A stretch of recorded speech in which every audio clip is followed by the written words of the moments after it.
Hi everybody, this is Joe Weir with Grapple Monster Wrestling Gear, and I'm here with my second coach's blog, and I just want to talk to you today a little bit about having a good relationship, a strong relationship with failure, because failure is actually how we learn, and failure is actually how we get better in life.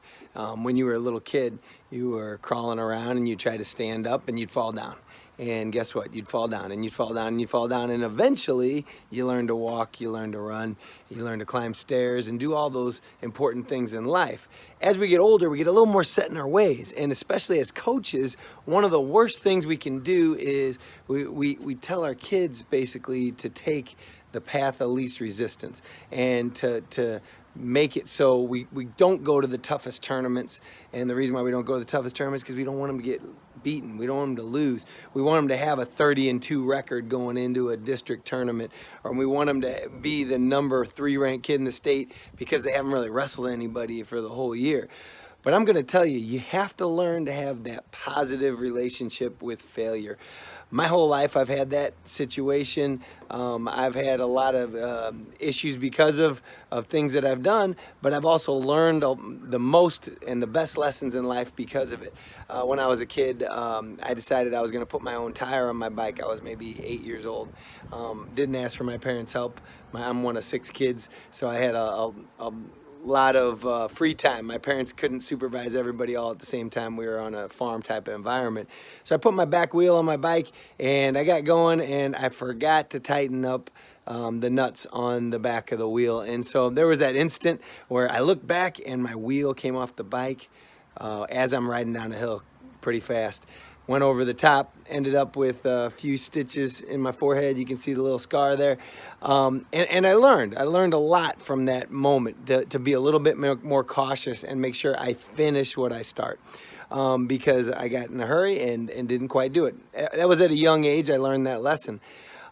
If my dad would have just put the bike wheel on, I never would have learned that lesson. I wouldn't have a scar, but on the flip side, I wouldn't have that little piece of me that built me. It's a brick. Every time you fail at something, there's a little brick that goes inside you and it builds up a wall. And eventually that wall is going to do good things. But you don't learn it from watching others. It'd be nice if we did. But sometimes we have to just stick our necks out and see what happens. I'm not telling you to go jump off a building. I'm not telling you to do something crazy. But I am telling you that with our athletes, we got to make sure that we push them beyond boundaries and tell them it's okay to fail. It's okay to go against the number 1 kid in the state and lose 15-2 if you're battling the whole time and you're fighting, right? And so it's not if you lose, it's how you lose that makes a difference. Because sometimes we're just not ready. We're not ready to beat top opponents yet, okay? So don't be afraid to challenge yourself.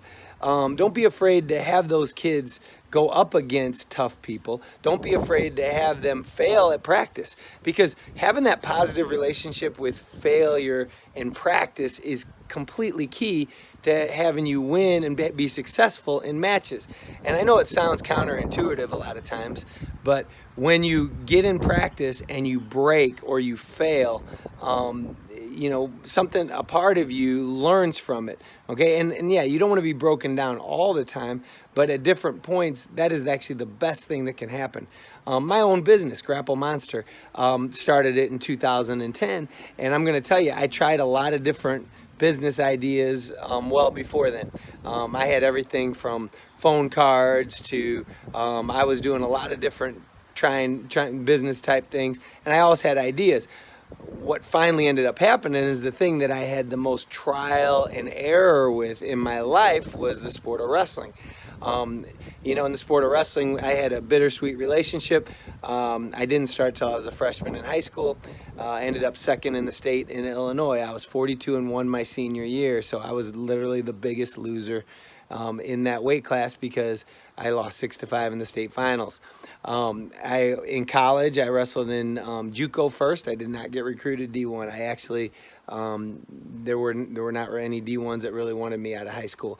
So I ended up going to the junior college first, and in the junior college, my freshman year, I beat the #1 and #2 guys in the nation, and I just ran into one kid I could not beat and ended up taking 5th in that weight class. My sophomore year, I was ranked #1 in the country.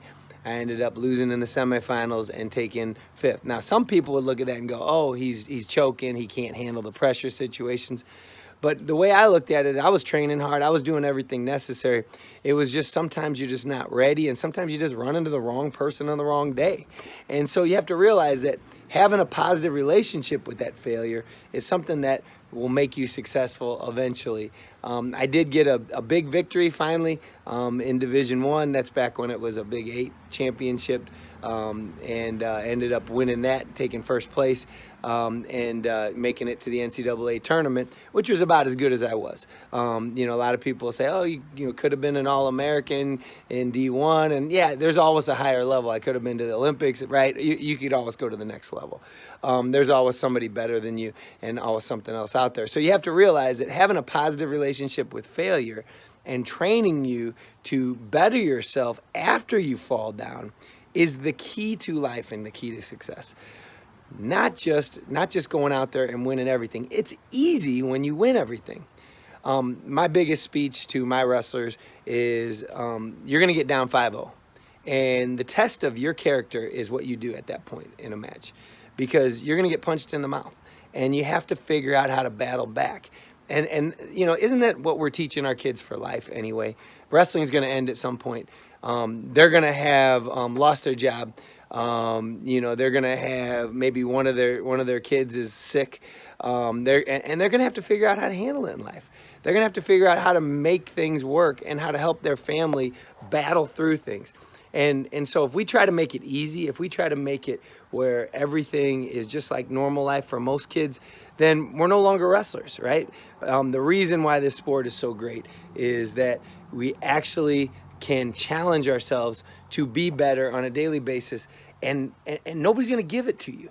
And that's what makes wrestling amazing. That's what makes wrestlers amazing. That's what makes wrestling families amazing, is because of all of the work that goes into it and the ability to pick yourself up, dust yourself off.